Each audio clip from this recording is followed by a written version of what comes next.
HSC পরীক্ষার result কবে এটা জানিয়েছে আন্তঃশিক্ষা বোর্ড। আরটিভি নিউজ থেকে আমরা বিষয়টি কনফার্ম করেছি। তার সাথে এখানে আমাদের দৈনিক শিক্ষা থেকেও এই বিষয়টি কনফার্ম করা হয়েছে যে এইচএসসির ফল অক্টোবরের প্রথমে। এক্ষেত্রে কত তারিখ ফলাফল দিতে পারে, ফলাফলের আনুষ্ঠানিকতা কতদূর আপডেট রয়েছে সেটা এই ভিডিওতে আমরা চেষ্টা করছি উপস্থাপন করার। ভিডিওর শুরুতে আমি তোমাদেরকে বলছি তোমাদের কিন্তু বেশ কয়েকটা উপবৃত্তি দিবে, যেমন এই যেখানে তোমরা মেধাবৃত্তি পাবা, ডাচ বাংলা ব্যাংকের বৃত্তি পাবা।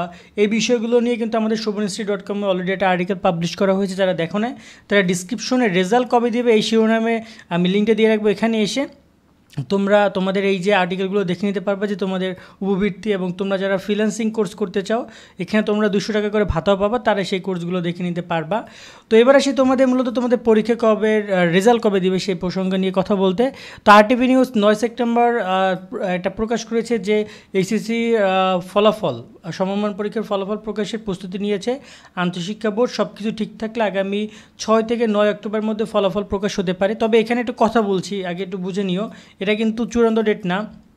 সরকারি চাকরিতে কোটা সংস্কার থেকে শুরু করে সরকার পতনের দাবি হওয়া লাগাতার আন্দোলন ঘিরে উদ্ভূত পরিস্থিতির কারণে এবার পুরোপুরি এসএসসি পরীক্ষা শেষ করা সম্ভব হয়নি। 13টি বিষয়ের মধ্যে 7টি পরীক্ষা নেওয়া কেবল সম্ভব হয়েছে।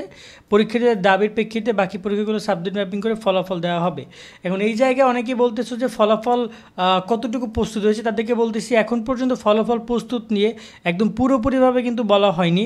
তারা বলছে এখনও শিক্ষা মন্ত্রণালয়ের কাছে আমরা প্রস্তাব করেছি, সেই প্রস্তাবটা গ্রহণ করা হলেই আমরা ফলাফল রেডি করে ফেলব এবং ফলাফল প্রকাশ করব। এবং এখানে বলা হয়েছে দৈনিক শিক্ষা .com বলা হয়েছে ফলাফল সব কিছু ঠিক থাকলে 6 থেকে 9 নভেম্বরের মধ্যে প্রকাশিত হতে পারে, মানে 6, 7, 8, 9 এই 4 দিনের মধ্যে যে কোনো একদিন ফলাফল প্রকাশ হবে।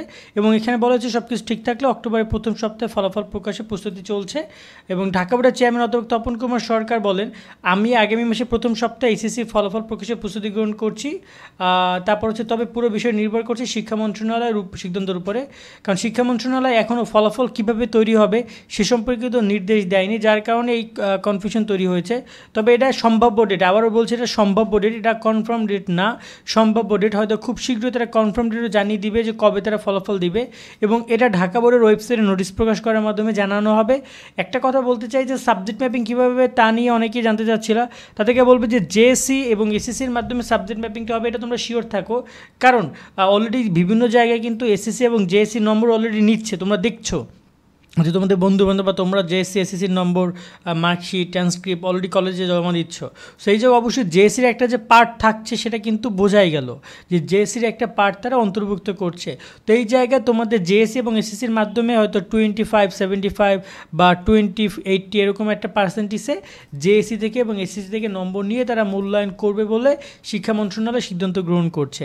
এখন সামনে আরও ভালোভাবে দেখা যাবে যে তারা কিভাবে মূল্যায়নটা করছে, একদম এক্স্যাক্ট সমীকরণটা কী হবে। তবে একটা কথা আমি বলতে চাই, যেটাই হোক না কেন তোমাদের জন্য ভালো হবে সেটাই তারা চিন্তা ভাবনা করছে, এবং ফলাফলটা তোমরা 6 থেকে 9 অক্টোবরের মধ্যে পাবো, এই বিষয়টা তোমরা শিওর থাকো। কেমন? তো এটা হচ্ছে আপাতত আপডেট তথ্য। এরপর যদি নতুন কিছু আসে আমরা তোমাদেরকে জানানোর চেষ্টা করবো। আজকের মতো আমরা এখানে বিদায় নিচ্ছি। আর হ্যাঁ, আর্টিকেল ডিসক্রিপশন লিঙ্ক থেকে তোমরা উপবৃত্তি তথ্যগুলো পড়ে নিও। ভালো থাকবে সকলে, আল্লাহ হাফেজ।